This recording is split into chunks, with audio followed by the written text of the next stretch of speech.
শ্রী মহেন্দ্রনাথ দত্ত কর্তৃক রচিত কলিকাতার পুরাতন কাহিনী ও প্রথা পুস্তক থেকে পাঠ করছি। চড়ক। আগেকার দিনে চৈত্র মাস পড়িলে গাজনে সন্ন্যাসীর বড় হুড়াহুড়ি ছিল। নন্দ চৌধুরীর গলির শেষ অংশে এখন যেখানে অনেক কোঠাবাড়ি হইয়াছে, আগে ওটা হাড়িপাড়া ছিল।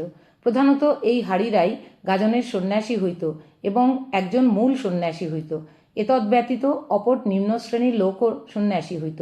এক মাসকাল ইহারা অতি শুদ্ধাচারে থাকিত, গেরুয়া কাপড় পরিত এবং সন্ধ্যার সময় হবিষ্যান্ন ভোজন করিত। এই গাজনের সন্ন্যাসীরা চড়কের কয়েকদিন আগে ঢাক বাজাইয়া রাস্তা দিয়া যাইত। সেই সময় পাড়ার দুষ্ট ছেলেরা রাস্তায় ধুলাতে কাঠি দিয়া একটা দাগ টানিয়া দিত।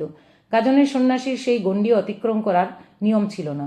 তারপর লোকে প্রশ্ন করিত যথা, শুনোরে সন্ন্যাসী ভাই, আমার বাখান উত্তর দিয়া তুমি যাও অন্য স্থান। এরণ্ড আর থাম খুঁটি, ভেরান্ডার বেড়া, তার মাঝেতে পড়ে আছে মস্ত এক নোড়া। বাটনা বাটিতে শিবের পুটকি হলো ক্ষয়, সেই শিবকে গড় করিলে কি পুণ্য হয়? বোধহয় এই হেঁয়ালি তারকেশ্বরের প্রথম অবস্থায় উল্লেখ করিয়া রচিত হইয়াছিল। এইরূপ অনেক কবিতার প্রচলন ছিল। গাজনের সন্ন্যাসীরা প্রশ্নের উত্তর করিতে পারিলে মাটির দাগ মুছিয়া দেওয়া হইত এবং সন্ন্যাসীরা বিজয়ী হইয়া ঢাক বাজাইয়া চলিয়া যাইত। কিন্তু উত্তর করিতে না পারিলে ঢাক বন্ধ করিয়া যে পথ দিয়া আসিয়াছে সেই পথ দিয়া চলিয়া যাইবে, এই ছিল তাহাদের দণ্ড। আমাদের জন্মের কিছু পূর্ব পর্যন্ত অথবা আমার জ্ঞান হইবার পূর্ব পর্যন্ত বান ফোঁড়ার প্রথা ছিল। চড়ক যেদিন হইবে সেই দিন প্রাতে গাজনের সন্ন্যাসীরা কালীঘাটে যাইত। যে কজন লোক বান ফুঁড়িবে তাহারা তৈয়ারি হইত। কে একজন বিশিষ্ট বলবান লোক ছিল, সে গাজনের সন্ন্যাসীর পিঠে জোরে এক কিল মারিত। মারিলে পিঠ ফুলিয়া উঠিত। তখন বাঁ হাতে পিঠের চামড়া টানিয়া ধরিয়া ডান হাতে ধারালো বঁড়শির মতো হুক বিধাইয়া দিত। পিঠে এইরূপ দুইটা বড়শি বিধাইত ও রক্ত বাহির হইত। কিন্তু সেই স্থানে গাওয়া ঘি গরম করিয়া মালিশ করিলে রক্ত পড়া বন্ধ হইত। আবার কেহ কেহ বা জিভেতে ফুটো করে 1 বিঘত 1.5 বিঘত অশ্বত্থ চারা শেকড় শুদ্ধ সেই জিভের ফুটোতে বসাইত। এইরূপ বান ফুঁড়িয়া তাহারা রাস্তা দিয়া নাচিতে নাচিতে যাইত।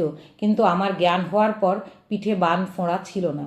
তখন নতুন গামছা পিঠে ভালো করে বেঁধে তাহাতে দুটো বান বা মোটা লোহার বড়শি আটকাইয়া দিত এবং তাহাতে নতুন সনের দড়ি ঝুলাইয়া দিত এবং ঢাক বাজাতে বাজাতে কালীঘাট হইতে আসিত।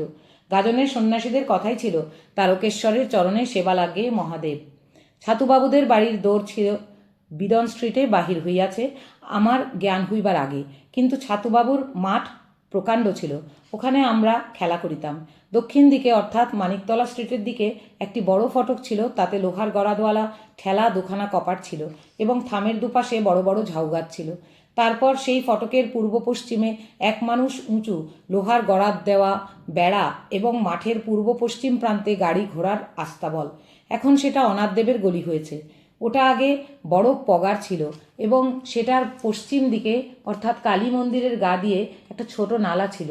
মাঠের উত্তর পূর্ব দিকে শান বাঁধারও চাতালওয়ালা একটি বড় পুকুর ছিল, সেটাতে চড়কের গাছ ভিজানো হতো।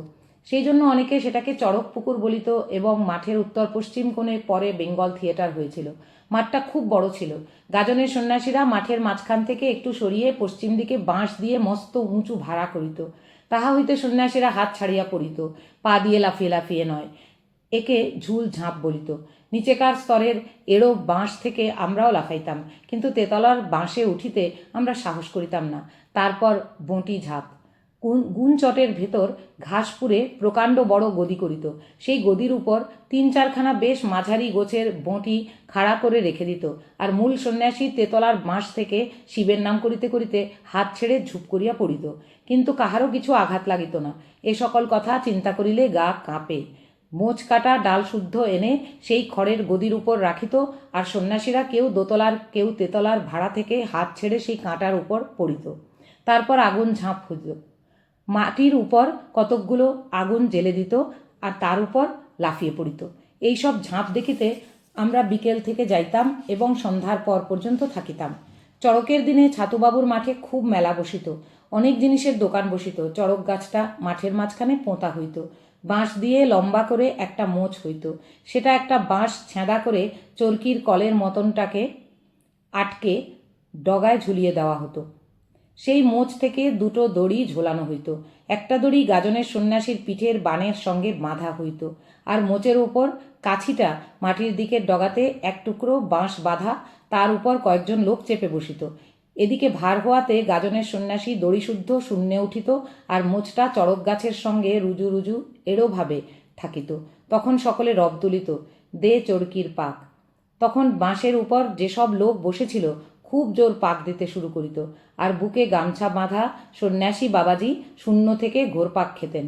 দুপায়ে নুপুর পরে যেতেন, পা ছুঁড়ে তাল বাজাতেন, গেরুয়ার ঝুলি করে কিছু ফল নিয়ে যেতেন, সেই ফল ছড়াতেন, আর লোকে হুড়মুড় করে সেই ফল কুড়াইতে লাগিত। শূন্যেতে সন্ন্যাসী বাবাজি কতই হাসিতেন আর পা ছুঁড়িতেন। একে বলে চড়ুকে হাসি। প্রাণ যায় তবু মুখে হাসি। ঝুল ও অন্যান্য ঝাঁপেতেও সন্ন্যাসীরা ফল নিয়ে যেত আর সেই ফল ছুঁড়িত। তখনকার দিনে বিশ্বাস ছিল যে সেই ফল খেলে অভীষ্ট সিদ্ধ হয়। এই তো মোটামুটি চড়কের কথা। মেলার দিনটি নাগরদোলা ও ঘোড়ার চরকা বসিত।